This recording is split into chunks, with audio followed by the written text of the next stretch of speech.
Hello. I'm just fussing my spaniel. She wants her belly rubbed before she gets ignored. So I am talking to Becca Collins and Molley May today, who actually usually share a studio and live together. So that'll be interesting, seeing how it is making work in the same house. Yeah, so it'll be nice to talk to them. They studied together as well, so they know each other a long time. And it'll be interesting to see what insight they have on making work, like obviously sort of in quite a close space, and yeah, like how each other's works are being affected by lockdown and what's going on there. Oh, hello, here they come. Requests. That's not it. So yeah, just waiting for Becca to send the request on Molley. I'm not sure how it works. It's not a great deal of planning, I'm afraid. Let's have a look. There we go.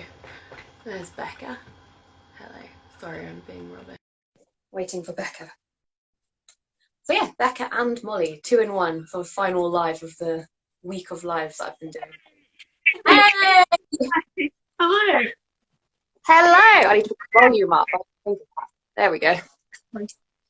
How are you? We're okay, thank you. You should see our setup for this video. It's really funny. Yeah. There's a lot of phone taped to book, taped to table in a stick with a phone against something.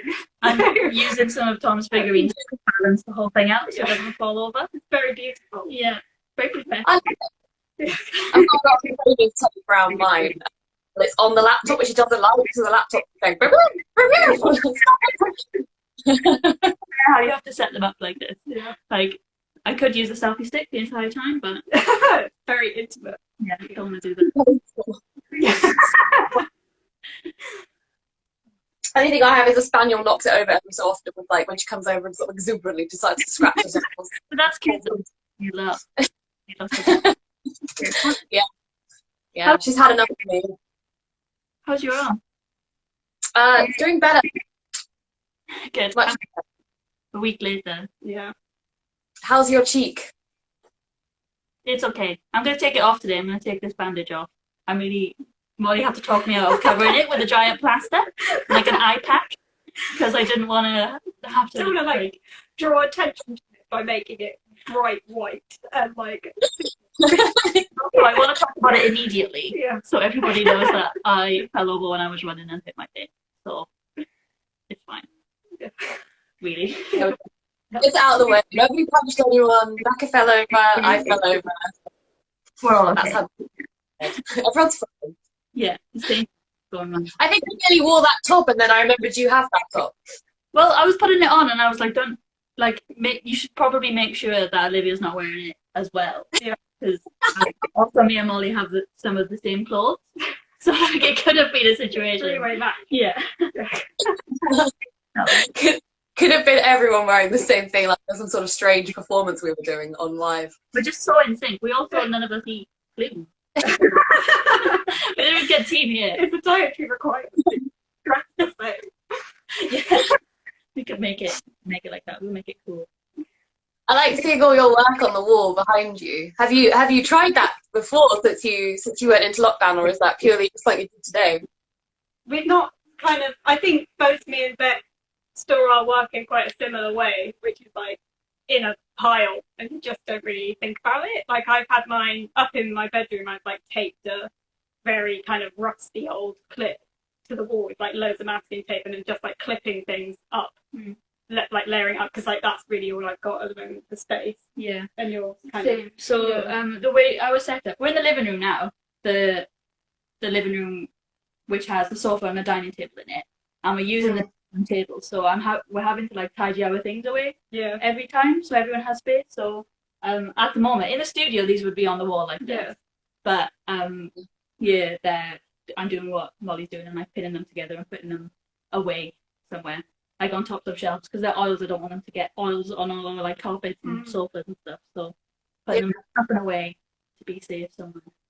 Have there been any benefits to that? As in, like, you've pulled something out like a week later and gone, oh, actually, it's been nice. Yeah, I think I think it's been interesting for me to like work because, like you were saying, normally we're lucky with the studio that we have. Normally we've got these massive walls, and you can just stick acres of stuff up, and you can kind of make these connections through it naturally. But I think I've enjoyed kind of putting it away and then taking and like making stuff one at a time, and then taking it out and then seeing that I'm using like the same colors, or there is like a similar like naturally things have like these have been made in sort of this period, and there's obviously like a really big link with them, like it's all the same colors, it's all the same themes, it's like it's just been interesting that naturally comes that's like intuitive rather than having, it's not this like thought about reflective conscious process.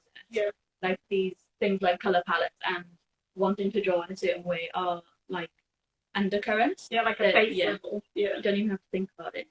But I don't know if so like maybe with your drawing you can like pick a texture and then you maybe obsess over it for a while and there'll be like that one texture in a drawing or something. Definitely. I'll like pick a texture like a sort of a soft squiggle or something, and I'll be like, it's tree, it's floor, it's sand. You can't be all these things in one drawing with it. It's not, doesn't make any sense. I do but this. You get away. I kind of pick, so like in these drawings I've like found a new way to use paint because I haven't been painting for long, really. It's only been about 2 years, which I simply like to master a medium is like not really that long. And every time I find a new way to use it, I'm like, oh, I'm gonna obsess over that for months and like use like do everything in this kind of like washy texture for a little while, and then maybe I'll figure out something else later. But similarly to Molley, I've been finding the same, that I've been treating things the same for a little while, noticing patterns and stuff, but they're just like subconsciously would just appear a bit later. Which is really. Does it help living with other creative people? Does that like, when you're having a dip, the fact that they're being productive, does that pull you out a little bit? Or is it like just annoying? Cause you're like, I want to do nothing and you're being productive. We're pretty honest with each other about that stuff, which is nice to be friends. Not just living with like other creators. I think it's quite, we're both, at the moment, we're both having a really similar thing where neither of us is like making a huge amount of work.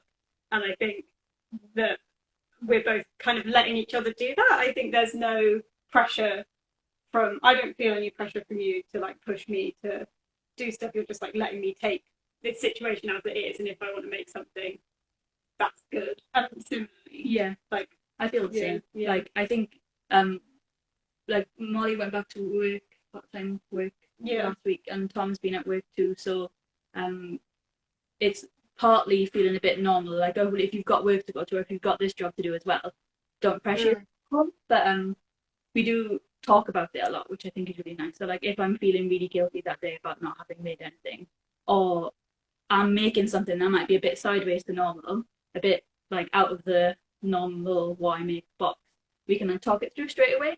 And I think that is those reflections, if I was by myself, would take ages. It would take such a long time to come to the conclusions that we do. But we all talk about it all the time, so it's really helpful for that. I think the guilt about not making things is so much like more layered than we think it is. We think it's just like, oh, I'm an artist, therefore I should be making things. But you're also guilty that you could be having a good day rather than this like day of feeling bad about not making it. You could actually it could be fine once you get going, because it often is. Or you could be something different that day. Maybe you're the mood you're in might produce something different. Like there's so much more to it than just, oh, I'm not being productive. It's like worrying that you're wasting something, I think, is like more the point rather than like a deadline or something. Like I don't know how I feel. Like the limbo of like making the decision. I feel like sometimes maybe when like life was a bit more normal and maybe there was a deadline coming up and you haven't had a day off for 2 weeks, and that morning you're really slow because you're really tired, and the time it takes for you to make the decision to have a day off is like it's so painful and like tiring and like exhausting. But I don't know, I'm getting out of that now because I've been creative by making like cushions and stuff. Oh wow! So many Oh, no. It's like a craft house at the moment. It is very wholesome. We both do like we're crocheting a blanket together, which is very very cute. We both do cross stitch, and we both do like I do like knitting, and Becca's been like decorating a box, and it's nice to do like collage, and it's nice to do it's nice to give yourself time to do those things and not feel so guilty about it. I think it's been like long enough now that for me, the like intense guilt I was feeling at the beginning is like weighing quite down. Yeah. So, Yeah.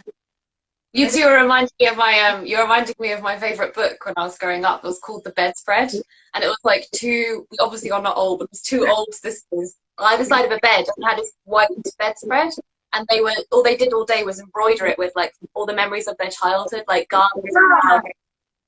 I could totally picture you two sitting there one evening just yeah, I think that would be really nice. I think it would be very cute, Especially like bedspread, bedspreads and blankets, all of that kind of stuff. Like, great. beautiful. Yeah, I think that's been really nice. It's like taking away my guilt a little bit because I'm still being creative. I'm learning to crochet. This is the first thing I've ever crocheted, and the cross stitches are going to be gifts for people. And like, I've planted out seeds and we've done the garden. And there's still a lot of like creative energy. Like lots of love has gone into a lot of things, but it's just had to be something slightly different to the painting practice that I had before. Yeah, and the thing is, like, you're probably doing about the same amount of making work. It's just you don't have the same amount of going out to see friends or doing this or that, and you don't realise that actually it probably works out about the same. It's just this vastness of time you suddenly have that's like, it feels guilty if you're not filling it with making work. Yeah, I think you're right. Yeah, I definitely felt at the beginning that it would be like a massive wasted opportunity if I didn't like seize it and like be like, wow, I've got all this like endless time in a way that I could just like really do something with. But I think I definitely overestimated how much of like an emotional impact the whole thing would be, and like you just can't really work properly in this environment. And like I speak to my parents and they're a bit like, oh, are you like making anything, are you like paint, like doing any drawing or whatever, and I'm kind of trying to explain that it's not like, it's quite, drawing in general is quite an emotional practice for both of us. And I think when your head is like very tied up in the news, and when you're going to be able to see your parents again, it's a little bit hard to be like, oh, well, I'll just dig up these old emotional wounds that I was working over before and just try and like draw about those for a bit. But it's a good break in a way, I think, as well. So. I feel like I was on a path with a project, and it's just about getting traction. It was just about to like happen. I'd done some experimenting and it was about to like start falling, and then I couldn't go to the studio anymore, and I was trying to make that work here, and I couldn't concentrate in the same way. I was distracted. I was like sad about things. I was confused about some things. So I've only just come to the realization that I can make other things for a little while. I can make like chicken paintings or decorate some boxes and like try something new. This is a good space to maybe do that a little bit. Yeah, I think that's good. And I'm doing the same thing in the garden, really. Like I just, like yesterday I worked for a few hours and then I just went downstairs and said to Brian, like, I'm going to go repot my strawberries now. I can't concentrate any longer. And I did that for a while. But it's nice to kind of break it up. But like just the garden is like equally like being creative, making things. When it yields something, like I'm growing potatoes, you feel like you've achieved something today, even if like your work didn't manage to give you that to the same degree as it usually would. You know, you can kind of counteract it a little bit. Yeah, I think that's really good because like it's yielding. It's like making something. I think that's really good. And I think you were saying about feeling like you need to use this time where you've got the spare time from not having to travel or go to plants or things like that. To look back and see that you have done stuff, but it might have been making like growing potatoes or learning a new skill or just reflecting on stuff. And I'm like learning that that's totally valid during this time too. Well, I should ask, when you're in the mood to paint or draw or make art, what you're actually working on, each of you.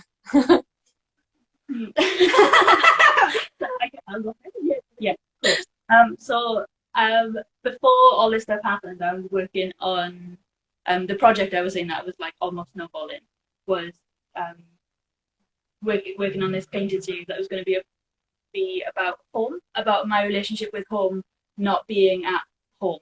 So I'm from South Wales, and sort of everywhere I go, I notice these little symbolic objects or landscapes that are home for me. So I've been trying to explore the concept of home as a like subconscious feeling, like an idea via these like symbols and objects and I don't know, these not very real, kind of incorrect, but believable landscapes or images. And that, I think, I was like, get into it. I was like, get into what these images could have been and what they, what I could do to communicate those ideas or explore those ideas further. Things like these landscapes and the heather up here, which would only be around in the autumn. But I keep imagining the heather over the mountains, painting the heather, then putting bluebells and snowbells and crocuses on top of that heather, which would only be around. But so that doesn't make any sense. But for me, that is like, that image is home, is like a visual interpretation of home. So. And their memories really like that, don't they? Do you think like it's like when several things happened on one day when actually they happened like over several occasions? Yeah. Which together, so it sort of makes sense to have these like non-seasonal plants like all there at once, because it's like that's sort of a condensed version of what you remember, maybe. Yeah, I think that's what it is. It's been almost 10 years since I moved from South Wales now, so things are getting really like distant. Like I haven't been home for the winter and the summer in 1 year for ages. So of course it's going to be looked up and it's going to be distilled. And I think I'd like to try and explore in an image, because I think those images are going to, an image is a way to talk about that in like one, like, dumb thing. Yeah. Yeah. On what? What did you say? In one dumb thing? Oh, I thought you said pancake. I mean, you could if that's what it was. I don't know.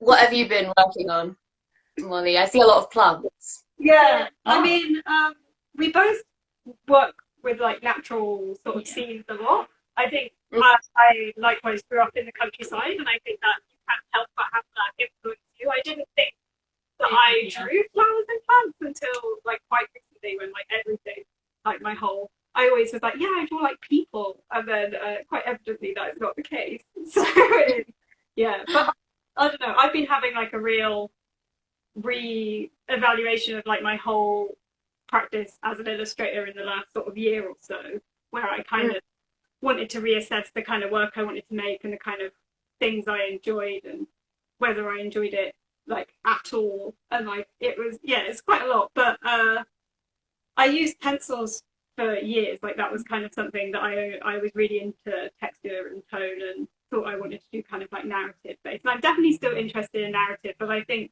I'm kind of interested in more like word and image rather than like graphic novels and like comics and stuff. I like love comics and like love that whole theme, but I just cannot plan books and like images in that way at all. Like I don't find it interesting to do. I like love to look at it and like really admire it, but so yeah, so it's not really, I've been thinking about that a lot. But I did a piece of writing recently about I had a dream that I haven't been able to write anything for ages, and I was very stuck for ideas.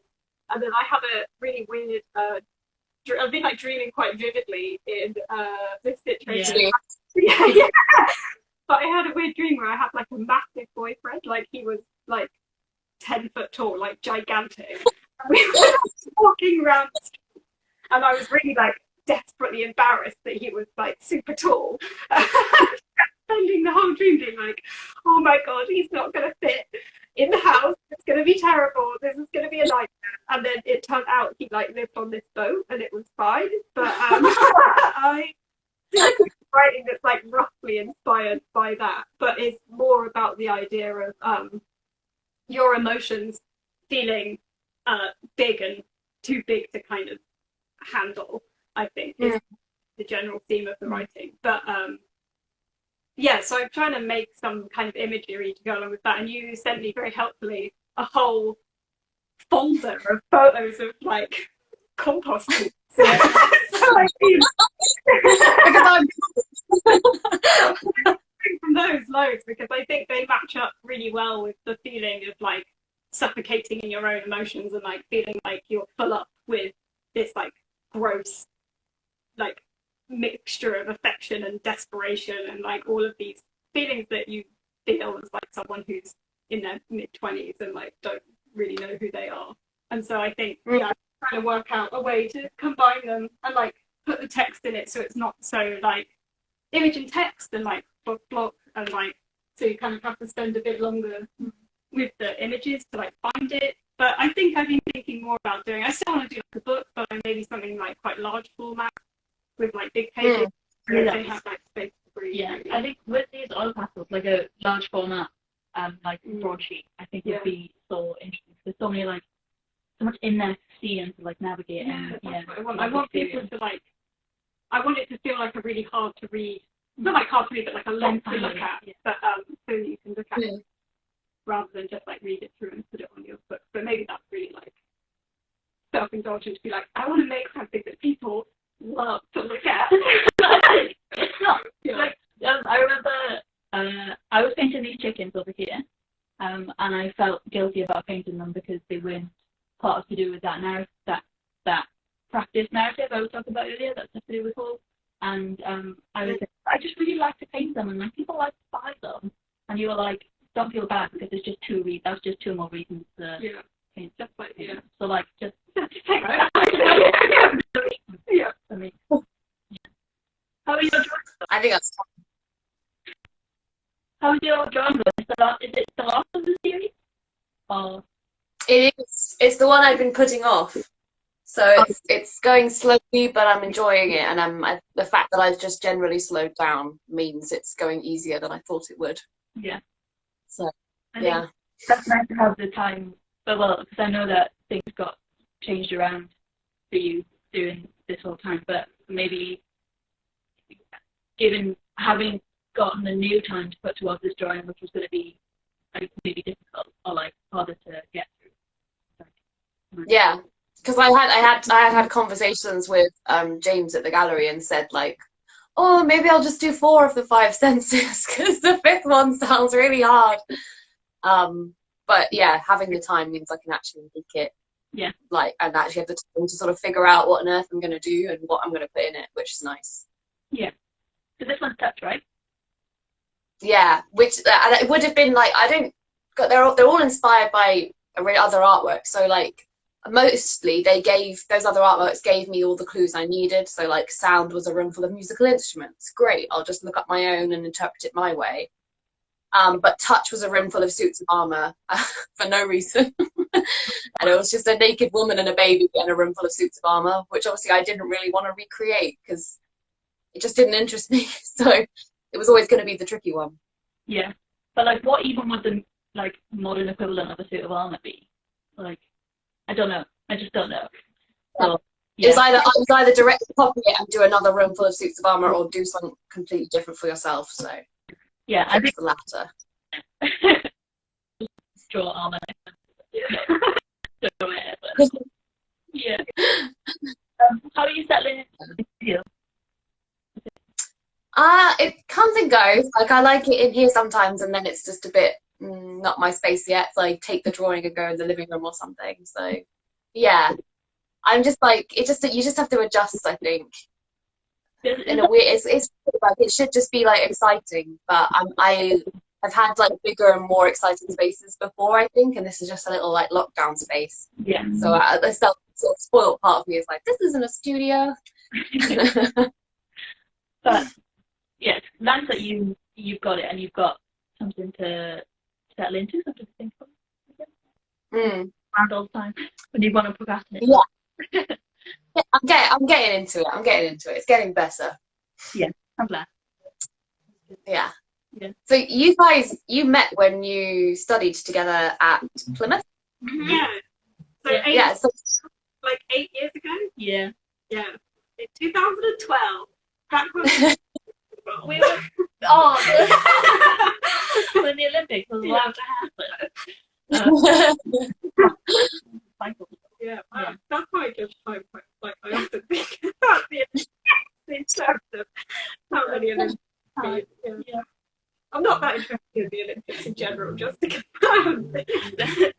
That's how you should.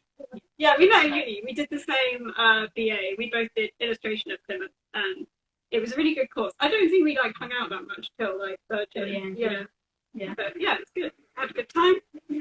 But I lived in Bristol after that, and then moved to London like nearly 2 years ago. And Becca, She followed me. yeah. No. So I did illustration at Plymouth, and then I had a year at home, and then I came to London and did the drawing year, and then did the Royal College of Art, and now we lived together for a couple of years. So it's been nice to have some consistency through like all my education and stuff, and like all that life. And also just like moving a lot.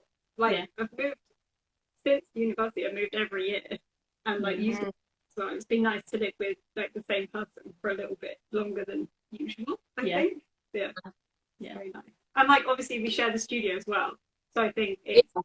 I feel quite lucky to have met you, Becca, because we're very compatible. Like it's really like the dream setup, really, because we're so kind of what we want from a space and how we like to work is so similar that there's no clashing like at all. Yeah, it's really dreamy. Yeah, I think it's really lucky because it's like it's nice to know that there's someone to like rely on in that as well. So like when I was getting to the end of my time at the Royal College and I was really struggling to make all paintings in a group studio where you just have like part of a desk. I'm like I knew I could go to Molley and be like, I have this idea, do you want to go through it with me? And we like settled into it together. Like, I definitely trust Becca as well to kind of talk through ideas and like read stuff before I want to show it to like anybody. Like I think it's definitely I feel like very privileged to have like found a person that is like possible with. But yeah, I think I feel I feel like your therapist. I'm just going really well. We just really like each other, so it's fine. I think that's what's nice about like I was saying at the start, like being friends with people who are artists, like being friends with you, Olivia, and being able to talk about things overlap so much. Like if I'm feeling sad about something else but it's affecting my artwork, it's really nice to have people who can know that they work together and to trust that person's judgment and know that they have your best interests and know where you want to go forward. It's just really nice. Yeah, I think it helps like not just when people know your art, but when they know you a bit as well. Yeah, they overlap more than you think. It has an impact on the suggestions you make to people about what they do and like how they go about making changes. Because if you don't know someone well, you're more likely to make like maybe suggestions that you wouldn't know that are completely like out of their range of comfort or out of their range of like interest. I suppose. I think that's really like, good to know about people, to know that they overlap quite a lot. Because like you were saying, you didn't know that like it's I don't know if you had it, Olivia, with anyone, but I had a tutorial with a tutor once, and one of the first questions they asked me is like, so tell me about your childhood. And I was like, what do I do with these drawings? Like why do I have to tell a stranger about my childhood? And then 3 years later, I'm like, the entire reason I make any of my work is because of my childhood. Yeah. So like, it's well, for me, I know that's not for everyone, but like, it's good to know that they overlap a lot and like to have that trust. Yeah, I like understand a person. Like I feel comfortable giving advice to Becca, and I like don't feel like nervous to ask her for help because like I don't friend. Also, it's not like, but also that she's not gonna like pander to me. It's not gonna be like there's always that risk of you being like, can you read this and tell me what you think? And people are like, yeah, great. You're like, oh, well, that's not kind of what I'm after. So, tutorials where I had a few when I was on my MA, I think, and you just go in and you have a tutorial with someone who just goes, that's great, well done. And you leave and you're like, have I wasted an hour? Like all that's happened now is I feel great, but have I actually learned anything whatsoever? That's got to be a give and take. Yeah, exactly. Yeah, I get this like imposter syndrome. So you might have a tutorial like that, and you come out like, I don't think I explained myself properly. If they can't see it, then like I haven't communicated properly. And like, lying to me. lie to each I other. find it quite interesting that you both did like an illustration course, Yeah. and I might be wrong, but as far as I'm aware, it has a fairly commercial focus. Most illustration courses, not all, but you're both now kind of definitely still referencing the things that, you know, an illustration edge, but there's definitely a fine art part to it, and there's definitely you're making your own briefs to, like, you know, so which people do on illustration, but you're definitely taking it off down that fine art route of writing your own ideas, and less interested in that making drawings for other people's ideas, perhaps. Yeah. Is that something that comes out of that came from the course, or came in reaction to the course, or was it something that was like a little bit of a journey afterwards? For me, it was definitely like a journey. Like I don't really know what I would refer to myself as. I think we've had a conversation before with you, Olivia, where you were saying you want to be called like a drawer, and it's like I like relate to that so much, because I don't consider myself to be a fine artist. I would always naturally choose illustrator, but I definitely don't fit in that bracket of like commercial illustrator. Like I don't really do a lot of commissions. I don't really do a lot of client work, and I did for a bit. I did like freelance more like properly for a little bit after my degree, and kind of I don't know. I just felt very detached from everything I was making. I felt like very like alien. Like the work was just like a good example was that I did a book, and it was like a kid's book, and I thought for ages since probably since the degree, that I wanted to be a children's book illustrator. So this was like the dream I thought. And then the book came out, and I like saw the book in the shops, and like I just felt very detached from it, and I felt very kind of like the work in it wasn't mine, and I didn't like enjoy kind of what I saw. I didn't feel any kind of emotional connection to it. And I think since then, I really began like reassessing what I wanted to make. And I think for me, the kind of work I get the most satisfaction out of is like self-initiated briefs, and like using it as a tool to kind of understand my own like emotional path and like life experience, rather than just like, I completely respect like commercial illustration in general, but it's just not something that I want to do. Like I don't really enjoy a huge amount of client work. I'm quite lucky with some briefs where they give you like more freedom, and you're kind of encouraged to, like a couple I've had recently have been really lovely and flexible, and they've just been like, just do like a monoprint, or do like an oil pastel drawing, and like whatever you want, like we want, and that's like the dream. Yeah. But kind of the more controlled stuff is just not for me. I don't get the enjoyment out of the process of drawing enough for that to be like something I want to pursue. Like it's much more an emotionally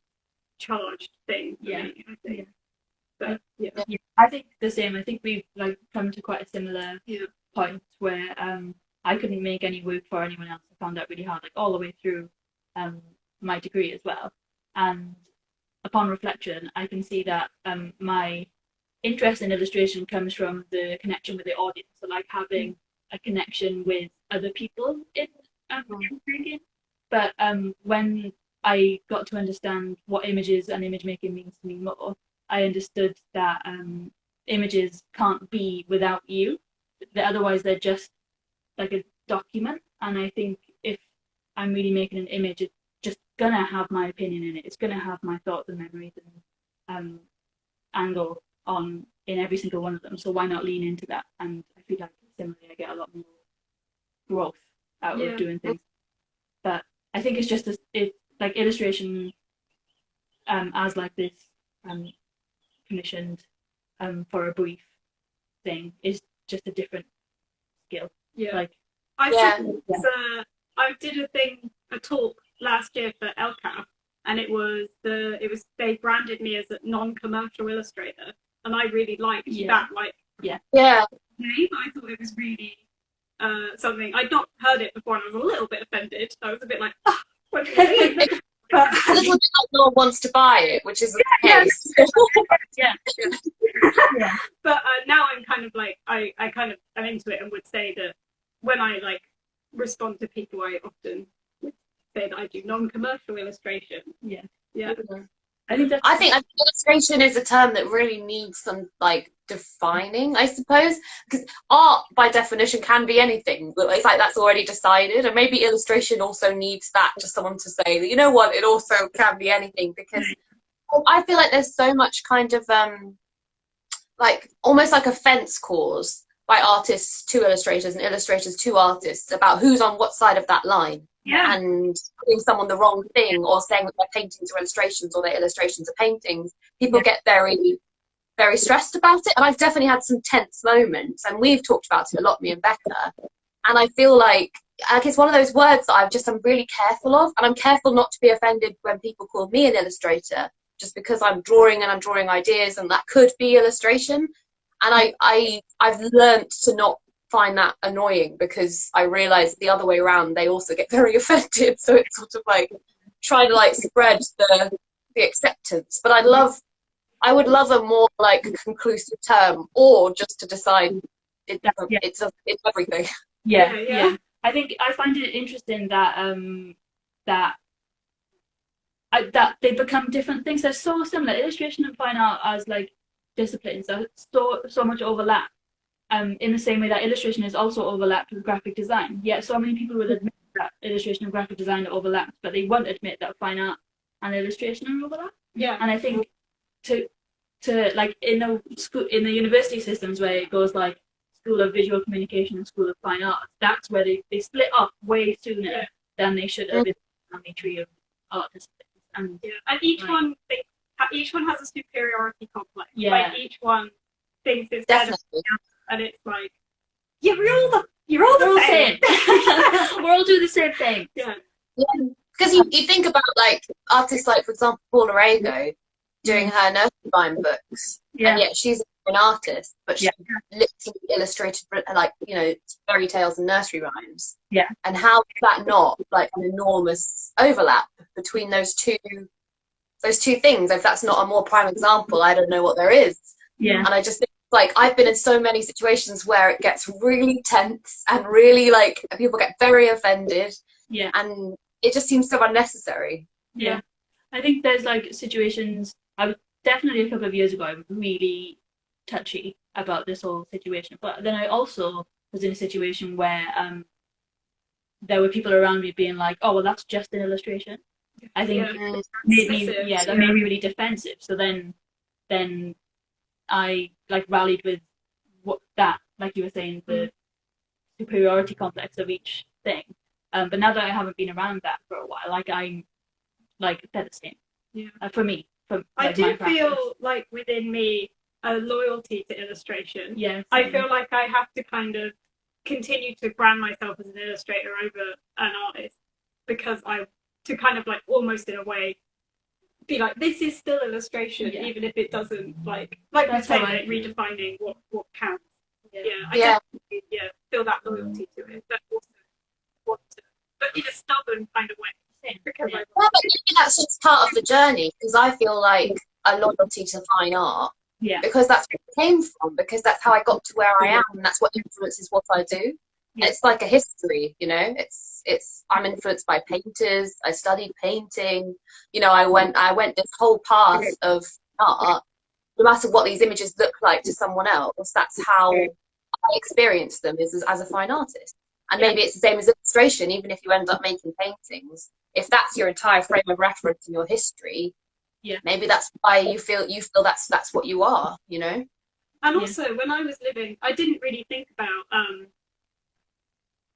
branding myself as an artist until I moved to London, because I wasn't socializing with anybody that was an artist or working as an artist until I moved here. Because in Bristol, I was in a shared studio, and it was like illustrators and graphic designers, and it was also all of my friends are like practicing illustrators, or like, you know, work in that kind of as animators, and so it was, I didn't know anybody that was an artist, a fine artist, or even like painting, like oil painting or anything.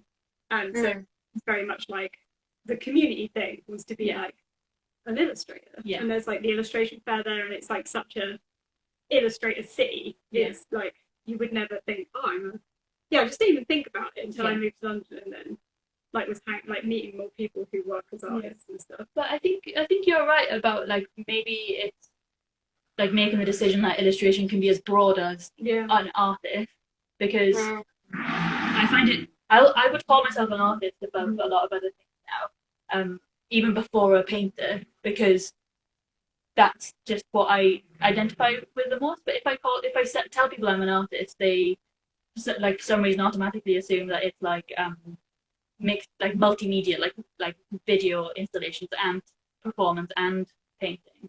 But when they find that actually I just make oil paintings, you know, out of all of that big scope, they're like, well, why didn't you call yourself a painter? Like there's it's almost like having an interdisciplinary practice has become what an artist means. And everyone wants to just label their specific thing if that's what they're doing. Yeah, exactly. But illustration doesn't have that at the moment, but it could have that. Yeah, well, I guess it does. It has like children's book illustrator and like editorial and non-commercial. Yeah. We're just like oh, I like to make images. Image maker. That's what I'm saying. I don't know. When we first started talking, Olivia, you just finished making a commission, I think. And we first started talking. Yeah, I think it was someone's house. Yeah. How do you find going at those commissions as an artist, as a drawer? I find it generally I don't take very many, and I only take the ones that they sound like they really know my work. Yeah. I find it because I only take the nice ones anyway. It's normally fine because they give you so much space to do what you want to do, or it's because they like something about your work that's not related to the thing they want in particular. You know, it's like a stylistic thing rather than like I like the way you draw another barn. You know, so. Generally, it's been easier. But the one with the house, that was a bit tricky because it had won like an architectural award. So I do feel that my usual kind of fast and loose with perspective and size and scale and stuff wasn't okay because I was like, somebody designed this. You know, windows have won prizes. You know, they need to be the right size. I think that's what I feel when I'm making commissions. I'm like, well, somebody asked me, like. I feel like they know it better than me, so I better do a really good job of it. But most of the time they don't really mind. I think you have to trust yourself sometimes. Like similarly, my style's quite like loose and at times, and I don't really take them on anymore. But I used to do quite a lot of portrait commissions. It was like a really regular thing, and it would always surprise me that people would be like, can you draw me and my partner at our wedding? So I'd be like, you're not gonna look that nice at the end of it. Like, I don't know if are you sure? Like, they're not very flattering. And, but like, I think you just have to trust that people, they like your work. So that's why they've asked. I think it's twofold. It's not just about it looking like them or being like specific. Like, it's actually also part of it's just owning something of yours that's that little bit more personal. Maybe the commission element. Maybe there isn't such a massive. You have to achieve exactly what they asked for because maybe they just, you know, they were being specific to try and help you in some cases rather than like actually them minding that much. Yeah, I think you're right. I think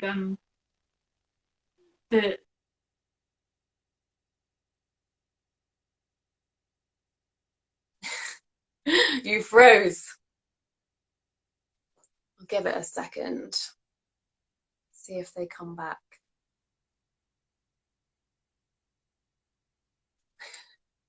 I always get bad Wi-Fi.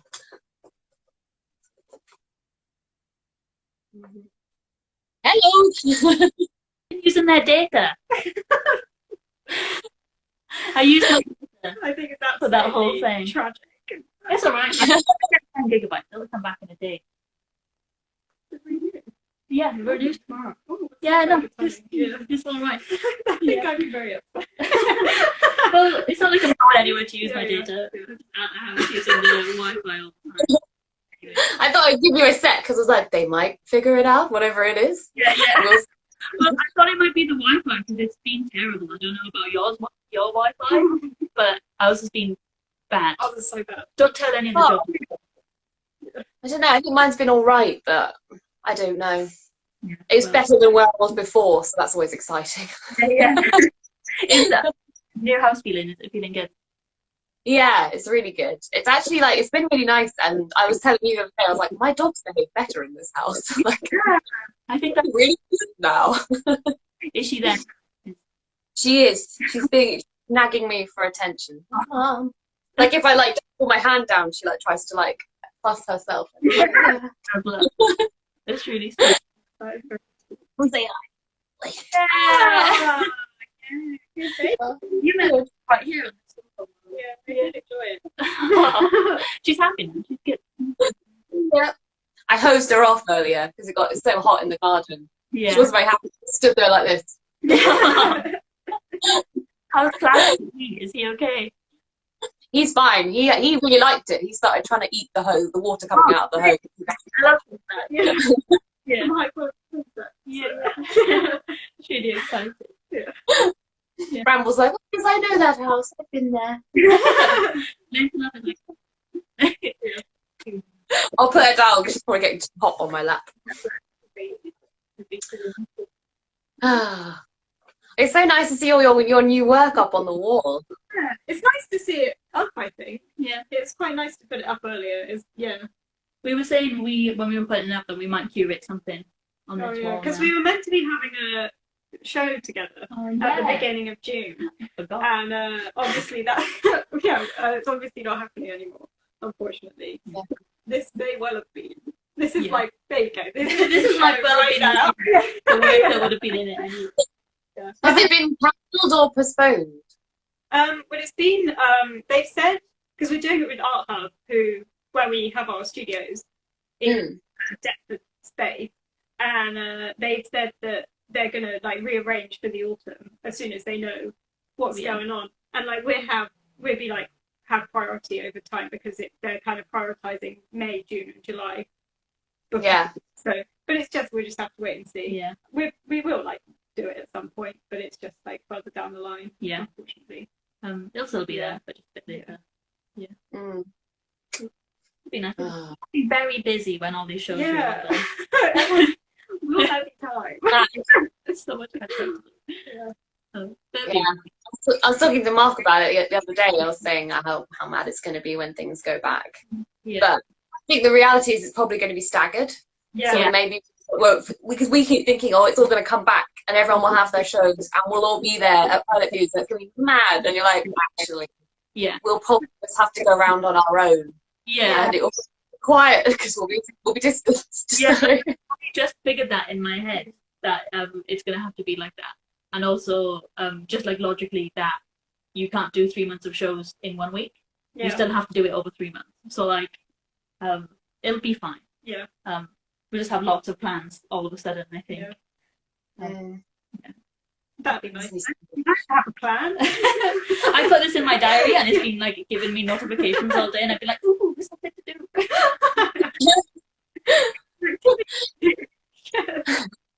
I have the same thing. Anything small now, like, ooh, bin day goes in the diary. I did when the veg box arrived. The veg box, I can see the man coming up. I'm usually washing the dishes at the time because I'm constantly washing dishes now. But he'll come up and I'll be like, hi, hello. It's natural. Good morning. You've seen in Australia they have dress up for bin day, where everyone like puts on a special outfit. Yeah. Very good. Molley had a chat the other day where she was like, it was like dress up. Oh And, yeah, it like was- a dress up with your pals. Yeah, but like get fancy, and I was so really, into it. really jealous. I put clothes on for this. I was wearing Well- like 4-day-old clothes before, and I put an actual top I on. put mascara on. We did really well.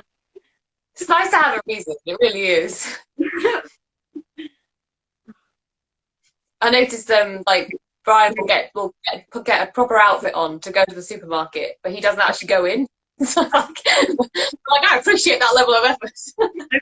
I've noticed as well that me and Tom do it. You're a lot better at like being dressed and stuff, but me and Tom will go out and like put clothes on to go out, like get dressed up to go to the supermarket, like you were saying, but then come home and change back into pajamas or like comfy clothes.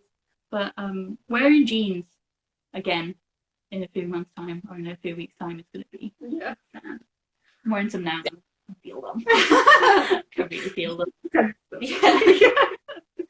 Put the leggings back on, please. Yeah. I've got a question I've been asking everyone, which is like when like museums and like public collections, like the big ones, reopen, like what's one thing you'd love to go and see? I've got a list in my diary of shows that I was going to see because I had a week off work planned, and I haven't had a week off work in London probably the entire time I've been in London. So I was going to go see the Mushroom Show at the Mushroom Gorilla show at Somerset House. Yeah. There was a tree show at the Hayward Gallery, I think. Oh yeah. And I wanted to go to Tate Britain just to look at stuff. I had a whole load more, but I think not knowing what shows are going to be on, still going to be on. What's the Tate Britain? My favourite one. Yeah. And I like looking. There's a painting of Hall there, by Joseph Herman. It's a painting of the miners coming out and having their lunch, and the sun's going down, and it's these like dark brown green mountains, and it's so observed, so I can see like it's when you drive up the valley when the sun's going down, you get the exact same silhouette of the mountains, and it feels so nice because that was 100 years ago that painting was made. So Yeah, that's amazing. and to know that it's there in London is always been really cool. Yeah, that's really nice. Yes, I'd like to go to the mushroom one. We'll go together. Somerset House. Yeah. Mushroom one. It's like a science and art show about mushrooms Yeah. and fungi. Okay. So into it. There's a light show. I did want to see the Picasso and paper one that was it like the RA? Yeah. But didn't go. There was a couple of days beforehand when I was free and I was like, I should go before we went into lockdown. I was like, I should just go see Picasso and paper because it'd be really quiet. And I was like, I'll just stay at home today. And it's like, absolutely going. Yeah. We'll all go. We'll have a day out in London. Yeah. That'll be really nice. Wait, we'll all. Oh, okay. When we can go, we'll go. Yeah. I've just realised. But we'll all go when we can. Future. Yeah. Yeah. Yeah. Where are you gonna go? Probably back to the National Gallery, just because I haven't been in so long, and it used to be such an important place, and it's almost like just been too busy to really spend a lot of time there in the last year. So I think I need to go back there because it's sort of also so important. I've been thinking about the V&A loads because that always feels really. I haven't been to London like ever until I'd been like once at university, and that was like the first time I'd been to London, and then to visit you one time, and then I moved. So, but I remember going to the V&A in first year, and it was just like absolutely. I'd never been in anything like it. It was just completely beautiful. It still definitely is really magical to me. It still has all of that kind of, because it's such a maze as well. I think I definitely have that like mysticism within me for the V&A, and it makes me be like, oh, I could go and look at all the lovely like spoons. Yeah. I think that's the one I kind of like fantasize about the most. Yeah. We've been talking about the Pitt Rivers Museum. I'd love to go to that so badly. Have you been there? I haven't. I've heard so much about it, and like it's almost as if I have been in my head, because it's like one of those ones that I've always meant to go to and have never made it. Yeah. So I'll tell you about this museum, but I have not been. Lots of facts about it. Yeah, me and my friend have been talking about going recently. He sent me a link. So they've got a thing set up so you can do like a virtual tour of it. And he sent me a link to that, and I'm very obsessed with it. I also shared a thing recently on my Instagram where it's like a silver bottle from 1915, and it's like folklore based, meant to contain the spirit of a witch, and that's like at the museum. And I'm so obsessed with like anything like that. I would lose my mind. I think they've got a whole like magic section. I think it's really cool, and it's like shrunken heads and masks and witches in bottles and stuff. It's really cool. Yeah, brilliant. Yeah, we'll collection. I'm gonna want it to be like in my house, so we can do that one day. Well, hopefully we'll be able to go see those things soon. That would be really nice. We'll keep in museum group and get things sorted when we can. Well, thank you for chatting to me. It's nice to see what you're up to. Thank you for talking to us. Really Yeah. nice. Sorry, we're I love back on the sofa, like really in the distance, Molly's really, really small. really tiny, like a little. Yeah. It's been good to talk to you. Yeah. Thank you for having us. Well, thank you for chatting, and I hope you have a lovely afternoon. Yes, you too. I'll speak to you soon. Take care. Bye. Bye. Yeah.